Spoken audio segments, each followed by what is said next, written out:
Hello, this is Debbie, and this is Light Up Your Worth.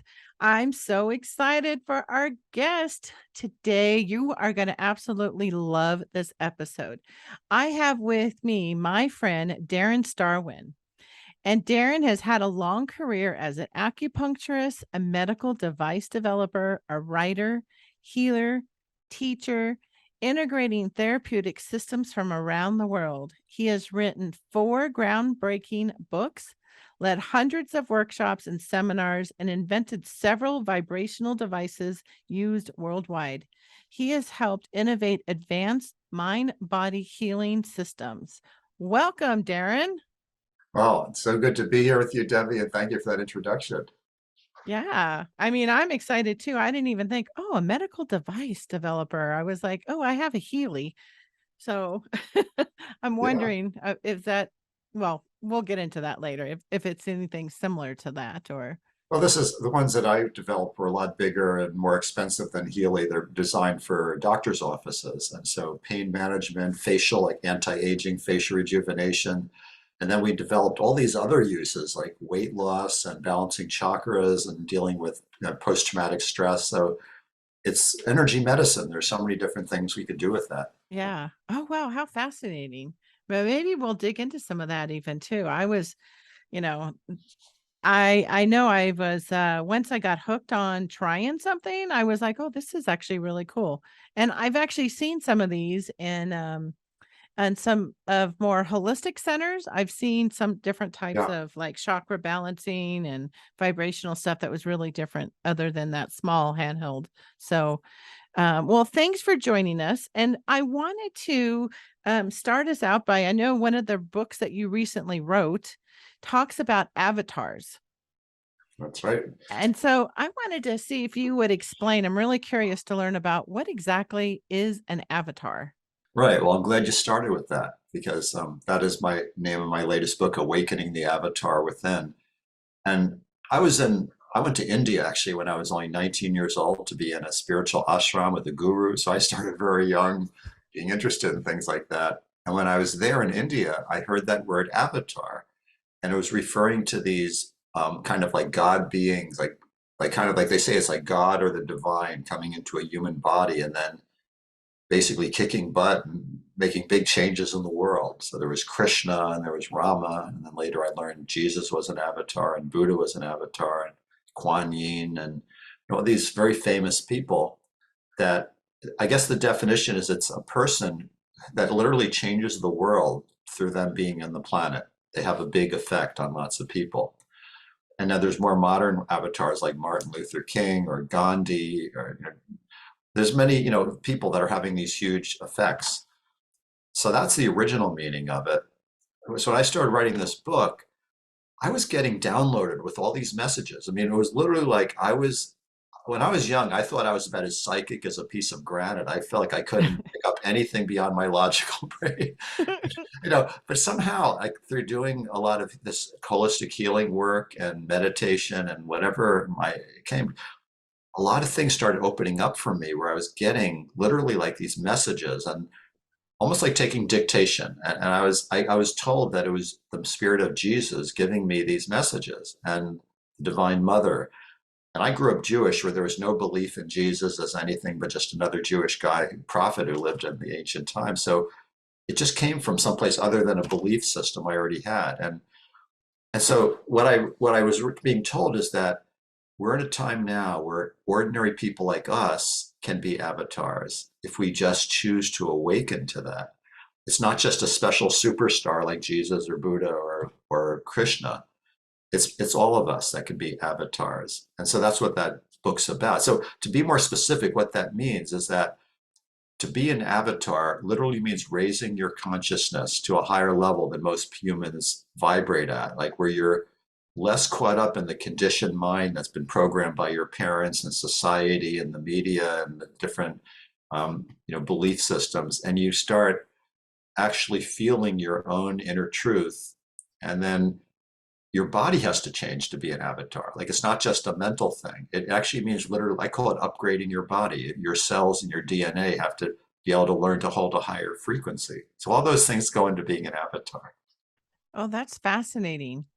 I know you just mentioned like raising our frequencies and I believe you had mentioned that, how we have to upgrade our body to be able to accept those higher level frequencies and that vibration that we're going to now put out. Well, it's so interesting. I lived in Boulder, Colorado back in the 70s, where there's kind of a lot of hippies and people were dabbling in all kinds of spirituality. I kept hearing about people that said like they had an open third eye and they could see all these images and do all these readings. These people half the time were sick or going through huge mood swings. And eventually I realized Mhm. that they weren't in a balanced state, a lot of them. Like they were able to access these, you said call them spiritual gifts, but they weren't like in a grounded state where they were integrating it a lot. So I feel like what I've learned is that it takes like certain forms of meditation, certain forms of breathing, and certain ways, like you might call it mental hygiene, like just being careful what you feed into your brain. Like watching news on TV is poison for that. Mhm. And and gradually your inner life starts having more light and more of a lightness. And I literally feel your cells change.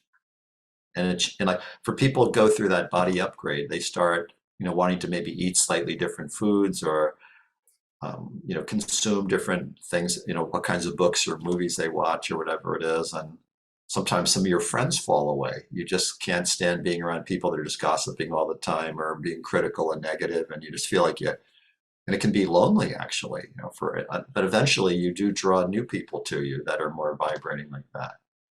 Yeah, it's interesting how like brings like together. Yeah, it is. Yeah, and I can completely understand. I can't even imagine the Boulder, what it looked like in the 70s. I lived there for a few years, like 2004 to Yeah. 2007, and, wow, it was, the magical vortex of energy there. It really was, yeah. I mean, all these famous gurus from India and all that were coming to Boulder back in those days. And I met one and actually lived with him and went over to India with him. And so I had quite a lot of experiences back in those days.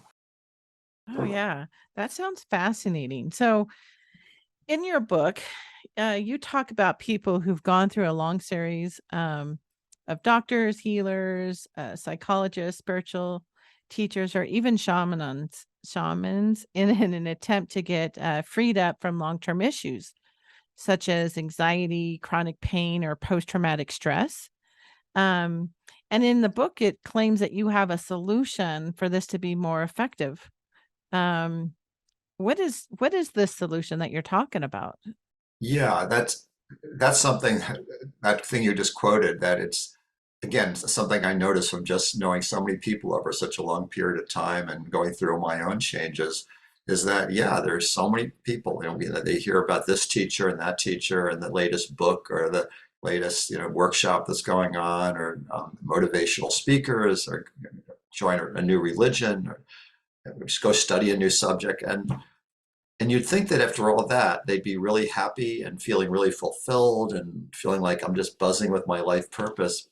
But a lot of them aren't. They still feel like there's like, well, I'm doing all this, but there's still this weight in me. There's something in me that like maybe some kind of old trauma I haven't been able to heal or something. And it's so that's been sort of something that's intrigued me all my life because I've had that too. I'm not just talking Mhm. plenty.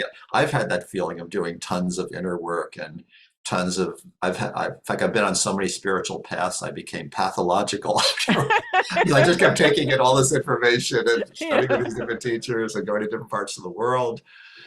And I noticed that in many ways my life got lighter and better, but there was still like quite a weight, like feeling like I'm not quite doing the right thing yet. I'm not quite like on my most like fulfilling thing yet. And that was a bummer. It was difficult, and so many other people were going through that. So I had this really deep urge, like, what, how can I actually really live my true purpose? Like really live it, not have a philosophy about it or do it half-assed, but really live it. And how can I help other people do that? And what I've discovered is it has to do with this thing with the avatar, that we are programmed to stay small. We are programmed to stay asleep to our true self. I call that the taboo against knowing who you really are. Alan Watts wrote a book by that name back in the 60s, but I feel like it's so true. Like we, even people who are very spiritual and aware people, are often still held down by this inner taboo that says, yeah, you can, you can meditate and you can, have these cool experiences and you can do yoga and you can, but you can't really know who you are. And so I feel like I faced a lot of that inside myself, some of the demons of that kind of thing.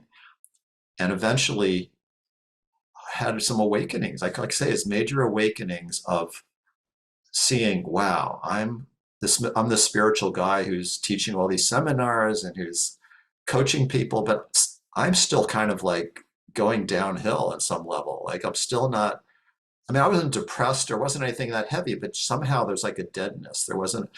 And so when I had these awakenings, I feel what happened is that it was almost like God read me the riot act and said, Darren, if you want to really live, you got to make some changes. And the changes I made is I really dedicated myself to becoming a quantum healer, to doing like these inner changes I'm talking about. And I went to quite a few different teachers and healers, and each one taught me something. Then I went on to the next one. And eventually it just kind of opened up in me that I can work with the quantum field, which is this field that fills the whole universe, that has every potentiality is in the quantum field. And rather than me trying to heal somebody, that it just happens, like when you connect people to that field. And so it's been much more miraculous what I've experienced since then, since that. Yeah, I don't know if I've that sounds kind of vague or does that sounds clear to you? It's a little hard to no, explain. no, it makes sense to me. And I think about, we have there are discussions about what exactly is this quantum field, right? Because there's a lot of healing modalities that connect in with a quantum field, something greater than themselves. And I'd be interested to hear how you would describe what that quantum field is. Yeah. Well, the thing I want to say to anybody listening to this is that it's something you already know. It's not some weird esoteric thing that someday you'll discover. You've already known this all your life since you were a baby, since before, it's a sort of a sense of well-being that just for no real reason. It's just something that you sense, like you feel connected. Like in those moments where you kind of just feel connected to the universe, or you're actually feeling the quantum field. And it's also another aspect of that could be called the fifth dimension. It's a dimension of experience where there's no opposites. There's no positive and negative, or the Republicans and the Democrats, or the good and the evil. There just is. And so that's something which we all actually know, but we probably don't call it by that name. And most people are flitting in and out of it. Like it's hard just to stay in it.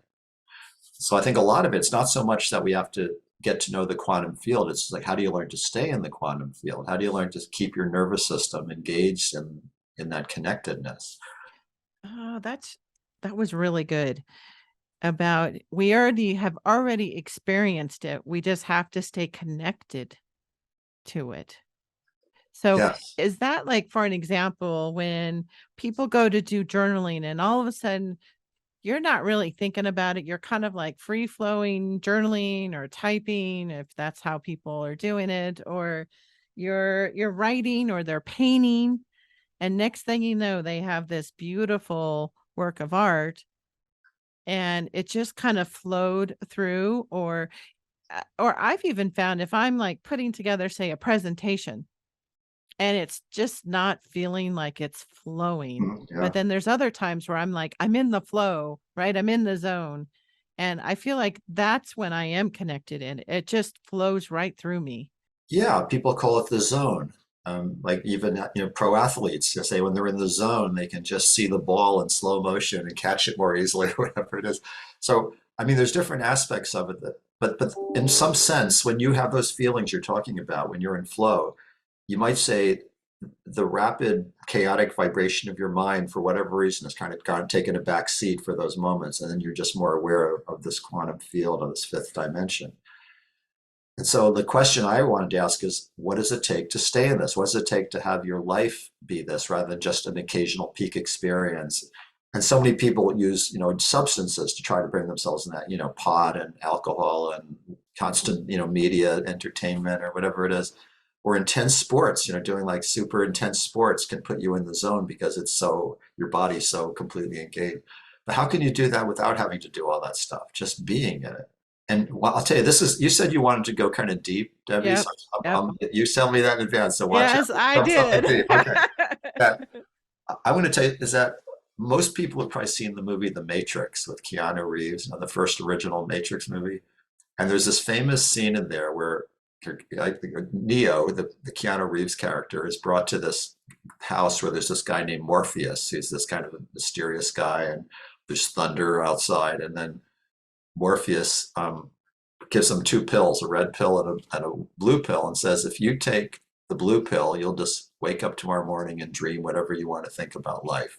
In other words, you're still kind of in the illusion. But if you take the red pill, you're going to awaken and see what's really going on. And you'll find out how deep the rabbit hole of reality really goes. So that's such a famous scene because people resonate with that that's really happening. And so what I found by taking the red pill is no, it didn't make me a Trump supporter who has right wing, because a lot of people take red pill, say that red pill experience is when they become much more into that kind of belief system. But to me, it's beyond any polarization. It's not about, for me, I've seen that there is a dark force that has been manipulating the human race throughout our whole history. That's been like a parasitic force that's been using us as like a food source, like just living off our negative emotions and conflicts and warfare. And that dark force thrives on our negativity, and it kind of works through people to stimulate much more negativity and conflict than we would normally do if we were left to our own devices. And that, like, if you like, there was a famous story from World War I where there was these British troops lined up in a trench, and then these German people lined up in a trench, these young men, and they're supposed to, trying to kill each other, obviously, in war. And Christmas Day, the commanders said, let's have one day ceasefire because it's Christmas. So some British guy threw a ball out and it fell in the German trench, and then they kicked it back. And soon all these young men came out of the trench and started just playing with each other, the Germans and the British, like they were friends. Mhm. And then these commanders came back, said, oh, we'll shoot you if you play with those enemies. You have to get back in the trenches and kill those people. So I think that story is kind of like a good example of what's been done to the human race. We've been kind of artificially goaded into being much more in conflict than we would normally be. And so that's a big part of why our minds are so overactive. There's so much trauma and there's so much like unnecessary crazy. Why should we have warfare in Ukraine at a time where there's such advanced human consciousness and technology, and Mhm. why are we like ignoring our planet, and like, in other words, I don't want to get into a political discussion, but let's just say there's something manipulating us. So in order to live as an avatar, you have to free yourself from that. You have to actually step out of the slavery of that type of thing. Wow. So It is a lot.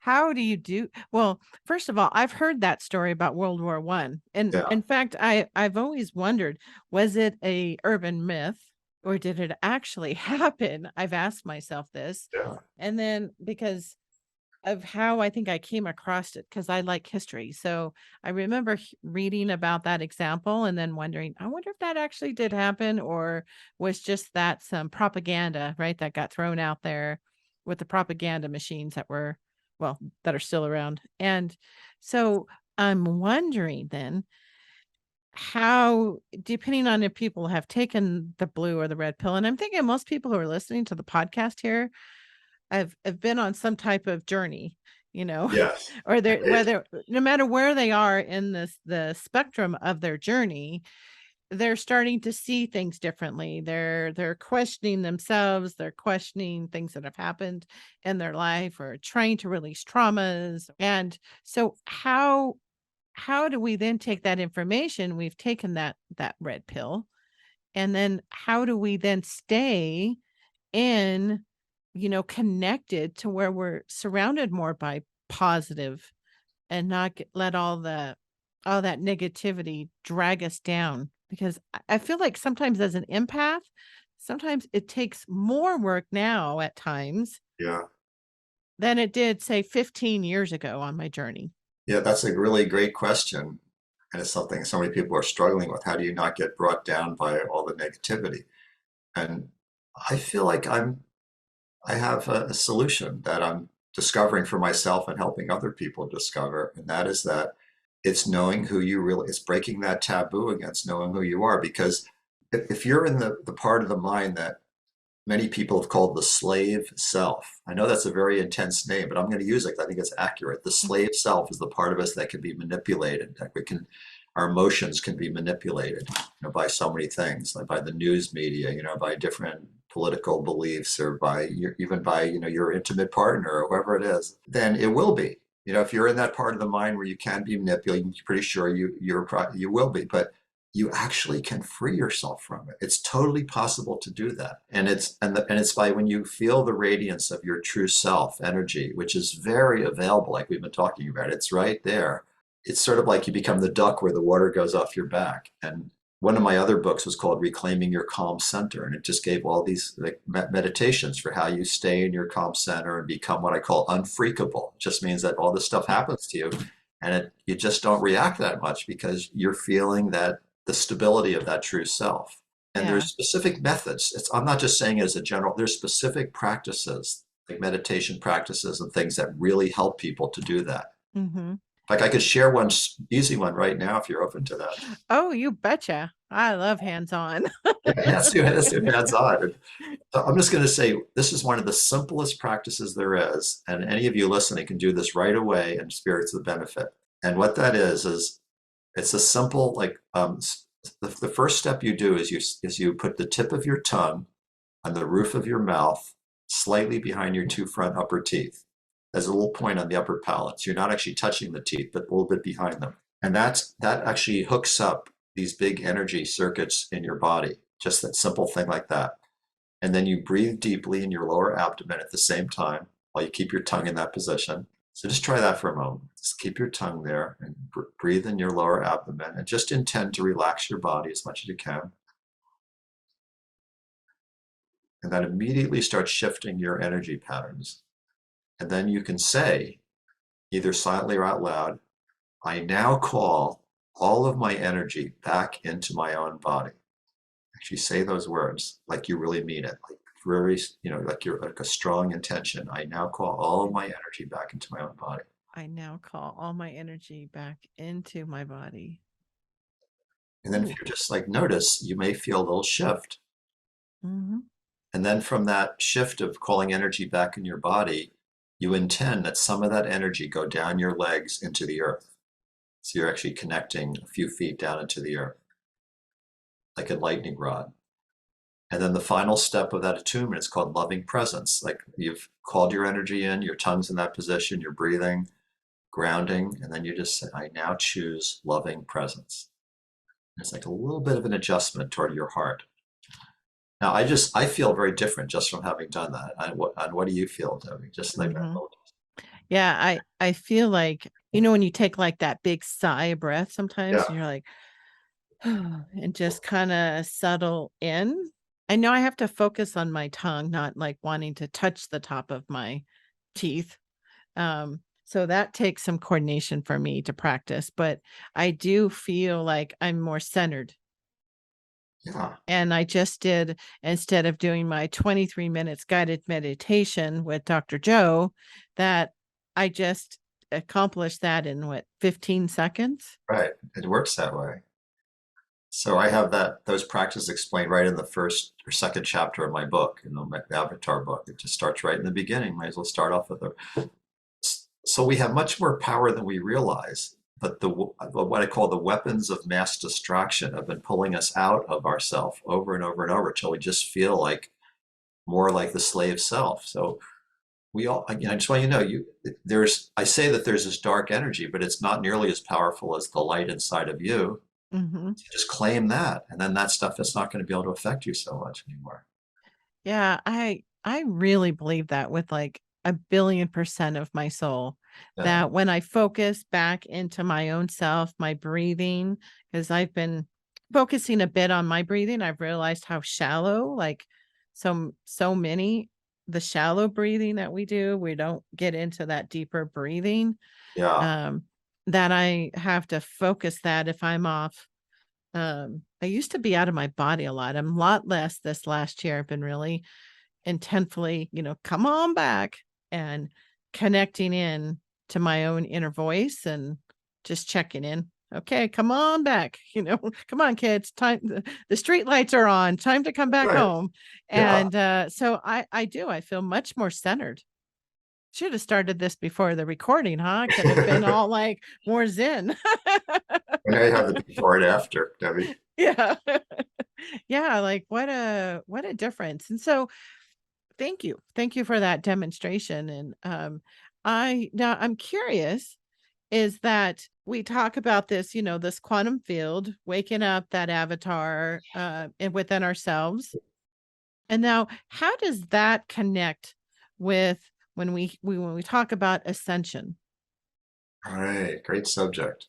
Sometimes I struggle to like try to connect the two, and when I start getting too much into my brain, I think, right? Like, but intuitively, I know that they connect, but I'm not really quite sure. So, wanted to see if you wouldn't mind helping me and the listeners understand, well, maybe even what is ascension, and then try to connect the two.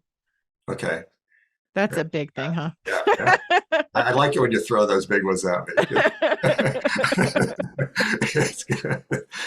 Um, well, the word ascension in the simplest level means to move upward, right? So if you go up an escalator, walk up the stairs, you're going through ascension, or if you take off in an airplane. So that's a physical level of ascension. So on the basic level, spiritually or consciously, it means that everything has to do with frequency and vibration. So physics has proven that everything has a frequency. So something that's dense and material has a lower frequency. Let's say a piece of granite has a lower frequency than, let's say, air does. And and so the more higher frequency energy has, the more it moves around and is more fluid. And like lower frequency tends to be more dense and fixed. So our consciousness is like that too. Like the parts of you that are stuck in certain, you know, negative habit patterns, or you have prejudices against certain kinds of people, or self-judgment against yourself, that's a low vibration. That's a low vibrational energy. And anytime you're feeling more in love, or you're feeling more kind to people, or you're just outside in nature and you're feeling happy, or you're with your dog, that's what does it for most people, being with their dog. Yeah, yeah, They it feel more does me. cheerful. And because who else loves you unconditionally besides Yeah. your dog? Unless you have a mother, living mother, I guess.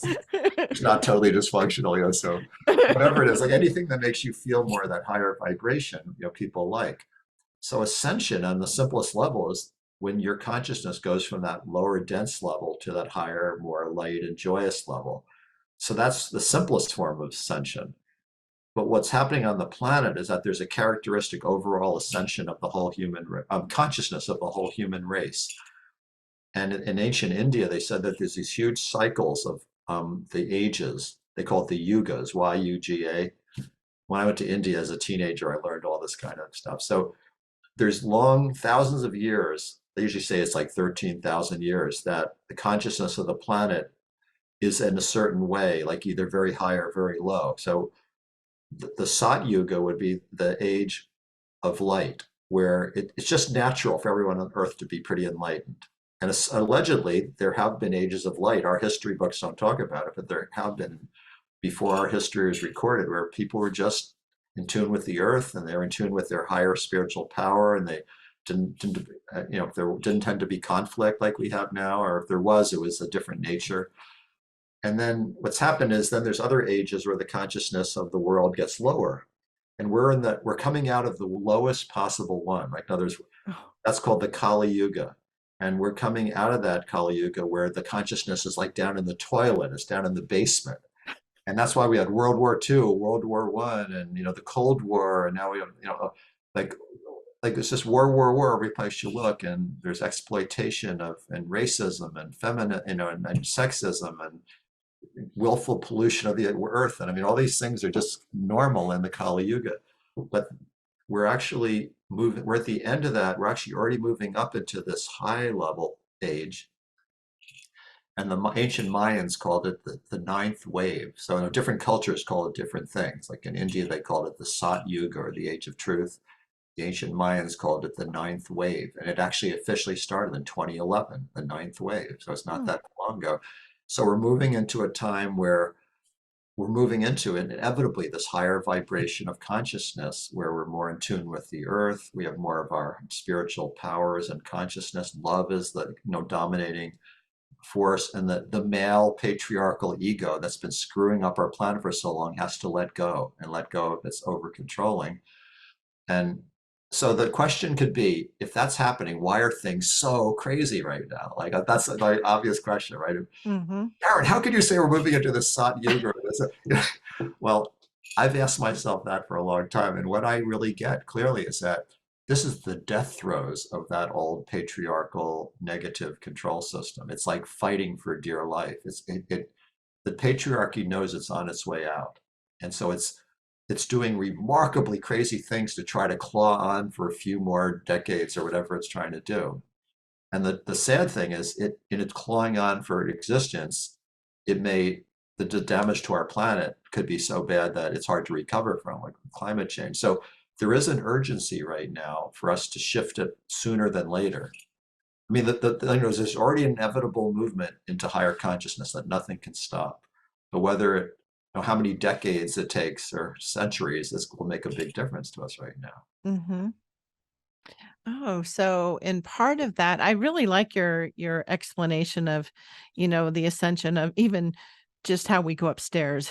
Right? Yeah, Like I think I think sometimes when we have discussions about all of these concepts, they're a little like out here where you're trying to like pull it into like real life yeah, of what that actually is. And I love that you mentioned that it's multiple um cultures that are calling it different things, and it's already been discussed about where we're going for this, like this ninth. I wrote down the ninth wave because I can pronounce that one, yeah, and versus the Indian version. yeah. Uh, and so, and we actually have listeners in India, by the way. We have there's 20, I'm in 22 countries right now, and Oh, that's great. one of them is India, one of the newer ones that have joined us. So that's really fabulous to hear. Um, and so in this ascension process, does that does that then mean that at some level is there this like I don't know what to use, like a breaking point almost like um of when there'll be more people who have been self-conscious, and then there's this ratio of more people who are conscious? Is That's when I'm trying to like connect, the Yeah, quantum field with, like, how does that impact us? Is that more people working on themselves and doing good? right. Well, there's a there's this term that's really good called the tipping point. And there That's was the a book word I by was Malcolm looking for. Gladwell. Yeah. Yeah, Malcolm Gladwell wrote the book called The Tipping Point, I don't know, 15, 20 years ago. And that book is really worth reading. I recommend it to everybody because he's talking about how massive changes in societies happen from sometimes little inconsequential things that just happen at the right time and right place. And he gives all these examples of how that happened. That millions of people change behaviors because of one or two people that did something in a certain way. And so that really intrigued me when I read that, and I realized that that's how the ascension is going to happen on Earth. Is that we're there's we reach this tipping point where it's like people's heart space and compassion and kind of waking up from being manipulated by all the QAnon and all these radical thoughts and stuff, and whether it's right wing, left wing, whatever, they just stop being so controlled by all of that and just start like, whoa, I'm a person, and that person I've been demonizing is just another person, like, and that and man, let's roll up our sleeves and do something about the problems on this planet instead of ideologies and polarization. Like, let's just actually do something. And I think that's a tipping point that we really need to come to very, very soon. And I think there's a lot of hopeful signs that it's already well underway. But the Mhm. medias don't talk about it. Media just talks about the sensational negative things and the wars and the political struggles and all the horrors that are going on, which are very real. But it doesn't talk about the millions and millions of people who are waking up and are coming together and creating, like groups of people shifting consciousness. It's not talking Mhm. about that, but it's happening. So I Oh. feel like we need this. But I guess the thing I would say is it is a very critical time, and it's an interesting mixture. Like there's an urgency, an extreme urgency, and yet there's also this thing of like, well, we're just in the quantum field where everything is just perfect already, and yet both those things are true. It's like a paradox. You know what I mean, Debbie? It's Mhm. like sometimes I wonder which is true. Is it that there's this urgency and I got to be so gung ho to try to, change myself and serve and give back to the world, or just kick back and hey, everything's perfect. They're both true. It's, Yeah, I love the duality of it all. yeah, I have felt that, with this year, especially with the podcast of yeah. I had last year when it launched at the beginning of last year, I had one episode a week. And then I got this download that there needed to be more, needed to have like two guests a week. Okay. And so I started to do 2 guests a week, and then for this summer, everything that's being published this summer, which was recorded, you know, a h you know, could be up to 2 months ago, right? That something was recorded, is that those are now I'm breaking up into smaller episodes for the summer. So this will probably still be 1 episode, um, just because of, it's not gonna be published tomorrow.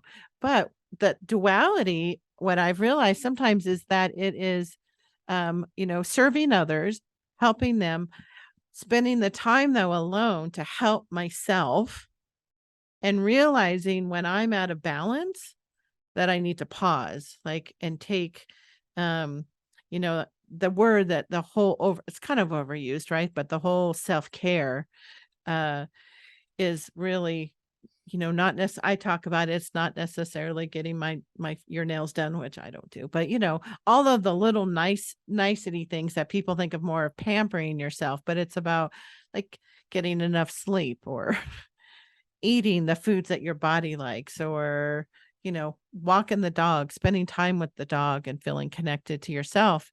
I feel like that's been part of the urgency for myself to get right. Like, yeah, it's great that you wanna go help others, but you need to maintain and set these boundaries for yourself of what that means to be able to show up in service to others. Yeah, that actually what you just opened up is something that is kind of like another rabbit hole. Like it's, in other words, yes, self-care, self-love is one of the things that's most lacking in spiritual people that I know. Like, there are so many people have do a lot of service for others and they're healers or they're helpers and different coaches and do all these things that they're doing and maybe eat a good diet and go to the yoga, classes, but they don't love themselves very much. That's like such a weird epidemic. And so I think that's a big thing is that taking the time to practice self-love and self-acceptance is absolutely essential if we really do want to make an impact on the planet. Because Mhm. and then the next part of the rabbit hole to what you just said that stimulated, me to say this is that everything in reality is holographic. Do you know what that term means? No. I mean, I Oh, kinda do, but, yeah. um, maybe you could elaborate just a tad.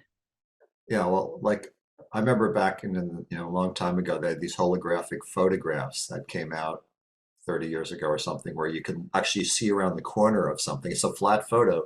And, we've all seen those. They're on greeting Mhm. cards now, and you see them in different places. It looks like a three-dimensional image, and the way those are made is that two laser lights are shined onto some kind of substance at different angles, and they take different pictures, and then those pictures are combined together by a computer, and you can literally see around the corner of the thing you're looking at. So that's a hologram.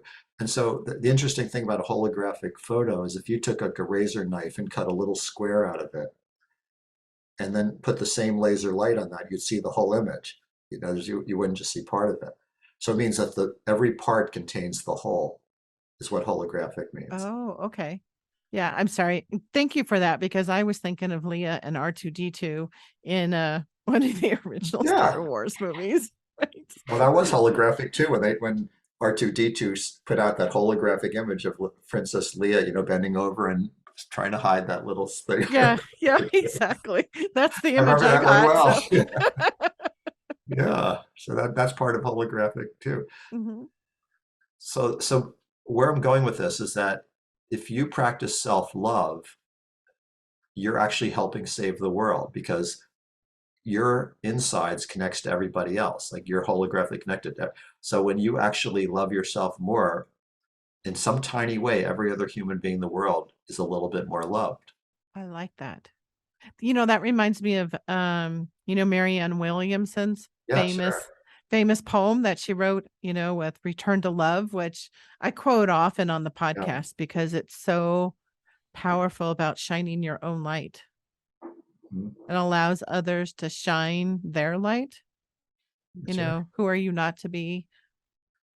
But you're a can't think of the words. I don't have it memorized, but you are a child of God, and by shining your own light, you give others permission to shine their own Yeah. light.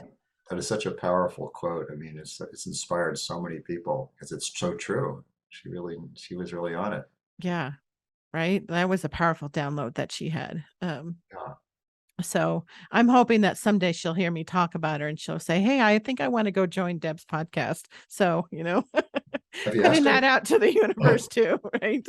For Marianne to find my podcast. But anyway, I diverse. But so you were talking about the whole hologram and by how we're all connected, and then we're all connected then with this whole ascension process of, and then that connects into the quantum, so the quantum field then with the ascension, how does that all kind of connect? Okay.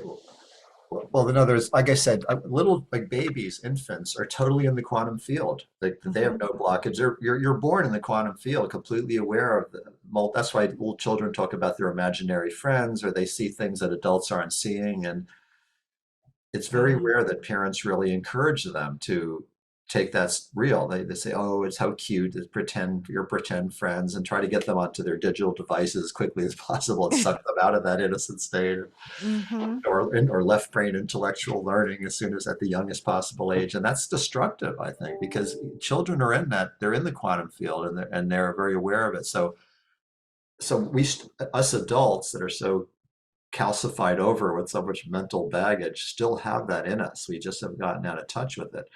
So so it's not like we have to achieve anything. We don't have to create any new states of consciousness, or we don't even really need to be enlightened. Even that's kind of a false term. It's just a matter of like one of my favorite quotes came out of this book that's sort of channeled by Jesus called The Way of Mastery. I love this quote. It says, you don't need any more love. You don't need any more enlightenment. You don't need any more spirituality. You just need to remove the obstacles that you've put in the way between you and those experiences you already have. That is amazingly true. Like, so ascension is actually just removing the obstacles that we or maybe other people of influence have put in the way of just being who we already are.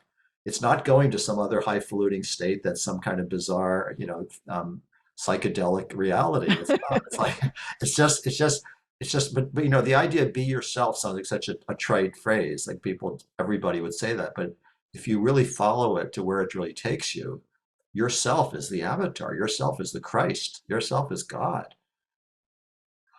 Dig it. I Wow. mean, Oh, well, we're in that calm and like what you talked about where the water just rolls off the back of the duck, yeah. that all these outside influences of you just standing in your own truth and being who you are with whatever that looks like. And then you're in that process of helping us get to that tipping point. And in terms of helping with that process, something I'd like to say is that how could we, like, if anyone's, if you're wondering this or anyone's wondering, how could I personally really make a difference? Like, yes, if you love yourself, if you're kind to yourself, holographically, you are blessing everybody else. But what is there some more, like a way that would be more powerful or that would touch more people? And I have discovered something like that that is very exciting. And I call it a quantum activation. Ooh. Yeah, I discovered this just by I teach a lot of events. I lead a lot of workshops and I specifically help a lot of people who are already healers or medical professionals to get their work up to the quantum level. So that's what I do. It's called Um, I've had the school called the Bridge to Mastery Consciousness Institute, and recently the Lightworker Ministry. I'll talk about that in a moment. But these are so by teaching so many classes or leading so many groups, I started realizing that when I kind of stopped trying so hard to say the right words, and I just allowed this flow to happen, like there was sort of like a flow that was coming through me, and I just learned to trust it and stop being so mental. People started having these really big shifts very quickly, like feeling like they went into this much deeper state of love or higher consciousness, or they suddenly found that they could, see things about other people that they could never see before, or they could touch somebody and they'd have these miracle healings that they never believed they could have. And a lot of these people I work with are left brain kind of doctors or acupuncturists or physical therapists who have worked more on the third dimensional physical level. And maybe they have a little intuition and they'd work a little bit on that level. But sometimes I would work with them and then they'd suddenly find that they could have these much more powerful shifts with people. So I realized that I was bringing through something that was like being like a catalyst to other people, where I wasn't really doing much, but they were just having these big awakenings and shifts. So an activation is something that one human being or a group of human beings can kind of trigger in someone else, where you just go through a big change for the better really quickly. It's not like it has to be a long process of gradually working through issues and things like that. It's like a quantum leap. You just go through it. So that's what an activation is. Wow, I could use that. Well, how would we could finish this podcast? Pour me one of those. What would like to experience one right now? Oh, you betcha. Darren, I don't think I told you too, when we Yeah, met, I lived in Northern California, and yeah. then I've since lived in Idaho, Wyoming, Reno, and maybe 3 months ago I moved to Flagstaff, Arizona. Okay. So I'm all about quantum shifts. Like this is like a whole restart here. Yeah. Well, I used to live in Arizona and for a long time. I know Flagstaff, Sedona really well. Yes, it's gorgeous here. So for anybody listening to this who wishes to receive a quantum activation, and again, it's not some weird mystical thing. It just simply means it's like a kind of like a blessing you receive or a healing that you receive that, in a sense, brings you to a higher level but it's a higher level of yourself. It's not something I'm giving you or imposing on you. It just helps you to come to a higher level of yourself. So if you would like to experience that, then just silently say yes, because it's always voluntary. I would never impose anything like this on anybody if they didn't want it. So just say yes if you want to receive this. Yes. Okay. I'm going to say it out loud too. Yeah. And then put the tip of your tongue on the roof of your mouth. That's, again, the same thing I said earlier. That little spot behind your two front upper teeth helps to ground you so your body's more receptive to this. And then breathe more deeply in your abdomen. Maybe once again say, I call all my energy back into my body. And ground yourself to the earth by just simply intending it. You don't have to do some big visualization. Just say, I'm intending to connect into the earth. And I choose loving presence. And sometimes it's even helpful to put one hand over your heart if it doesn't come to you easily, by just to remind yourself, connecting with my heart.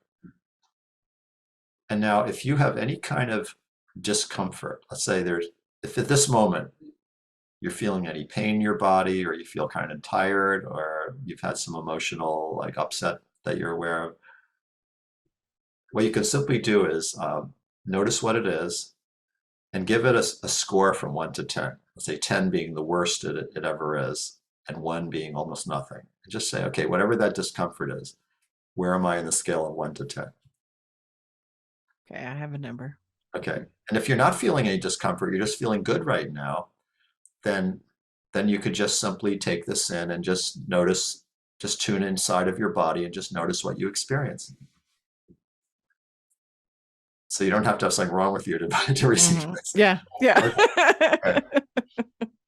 Okay, so now just breathe, relax, don't try to do anything. And I'm also giving up trying to do anything. I'm just allowing myself to be a quantum catalyst, which I've discovered is one of my superpowers.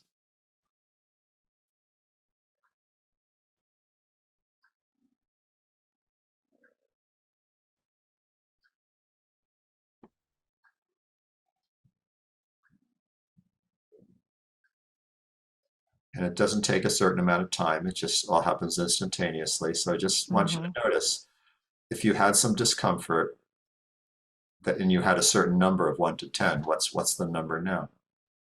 It went up. It went up a couple notches. So it's actually more discomfort now for you. Hmm. No, Okay. I mean that went down. Sorry. Oh, How I my energy level went up, and I actually received like I could feel like an energetic. Let's see, how can I compare it? Almost like an internal hot flash ooh, of okay. energy that came infused into my body. Okay, good. Yeah, so that you received it. Hmm. Yeah, like I feel hot now. Mhm.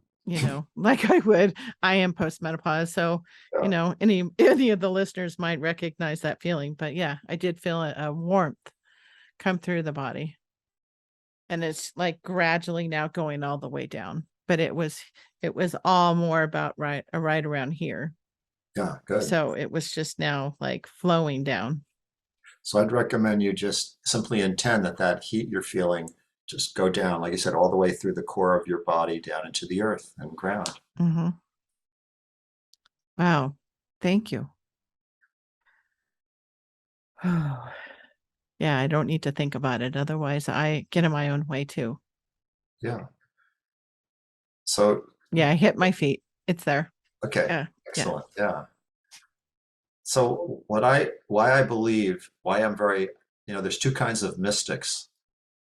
There's the optimistics and the pessimistics. And the reason I tend to be an optimistic about the planet, even though there's so many dire things going on, is that I'm personally experiencing such miraculous transformation in myself and the clients I work with and the students I mentor, and they're passing it on to other people, and I just see this wave of ascension is happening, and I know that how powerful these quantum activations are. That I'm one person, and there's a lot of other people doing different kinds of activations and blessings. So as we get to, there's more and more thousands of people get into this, and then millions of people. Hmm.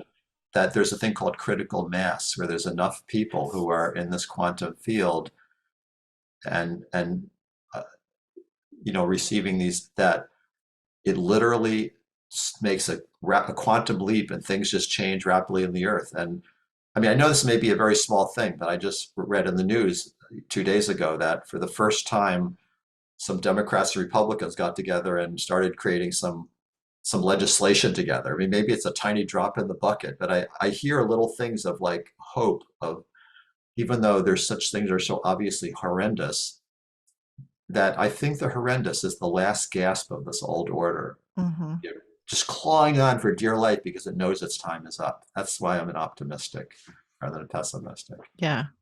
Well, I'm an optimistic as well. And this has just been absolutely fascinating, Darren. I know how much I've enjoyed our conversation, and I know that my listeners will as well. And if they're interested in connecting with you, what's the best ways? Your social, your website? What would you recommend for people? The top thing I'd recommend would be to go to this website called lightworkerministry.com. And that's like the word L-I-G-H-T, then worker, and then ministry with this in a singular, not S at the end, lightworkerministry.com. And I have so much great, this kind of information on there. And also and then also every 2 weeks we have a live Zoom event that anybody who's a member of that, which you can join very simply, is invited to. And these events are just like what if you like quantum activations, working on empowerment, working on awakening. We do group healings. I mean, it's amazing the things that go on these, uh, and I see people waking up just from being on a few of those sessions. So that's one thing I'd Mhm. highly recommend. I'd also say if you like the things I'm talking about, get my book, Awakening the Avatar Within, because it really has. So many people have just been loving it. And I have like 64 5-star reviews on Amazon and bestseller with it. So that's a great way to get into this. And then if you get on the list on Lightworker Ministry, I frequently offer different kinds of webinars or events and then trainings for people that actually want to learn quantum healing. I periodically offer those. So there's you'd be notified of all that by getting, on that. And then the final thing I'd say is I also still have a small amount of time I spend doing private sessions with people, mostly over Zoom, sometimes in person here in Mill Valley, California. Mhm. And so you can learn about those on Lightworker Ministry too. And nowadays the kind of people I work with, they're not just saying, my elbow hurts, can you fix it like in the old days? Or they're usually people that are pretty consciously, spiritually aware people who are just feeling a little at a plateau, and they just know that there's a bigger level for them. And I help to initiate them into that level. So that's Mhm. the kind of work I'm, but they do have symptoms too, like pains or things like that. But usually their main thing is the awakening part of it. Yeah. Oh, that is beautiful. We're going to include all of that in the show notes as Oh, well, and good, as Darren. well as a link on your to Amazon to pick up the book. And this has been such a delight. Thank you, Darren, for joining me. And just so the listeners know, Darren and I met, gosh, 2016 in a Yeah. coaching program, many years ago now. And you just remember people when you make those connections, even though you may not be able to remember exactly what they said, right? Isn't that somebody's famous thing? But you always remember how they made you feel. So you can remember that energetic Yes. feeling of, that connection with somebody. So, Well, I'm really um, grateful that you reached out to me from what is it, like 8 years ago or 6 years ago? yeah. Yeah. All of a sudden you came across my feed and I'm like, oh, yeah. Oh my gosh. I started reading your stuff and I was like, oh, this is good stuff. I need to share you. So, Well, so thank you thank so you. much for doing that. I really appreciate it, Debbie. Yeah. So thank you. If you enjoyed this Light Up Your Worth episode, be sure to share with a soulful friend who needs to hear this message. Thanks so much for listening and being part of the Light Up Your Worth community. My heart is full of gratitude for you. You are my inspiration to shine the light of spiritual, heart-centered women. Now go out there and shine your own light. Sending you sunshine.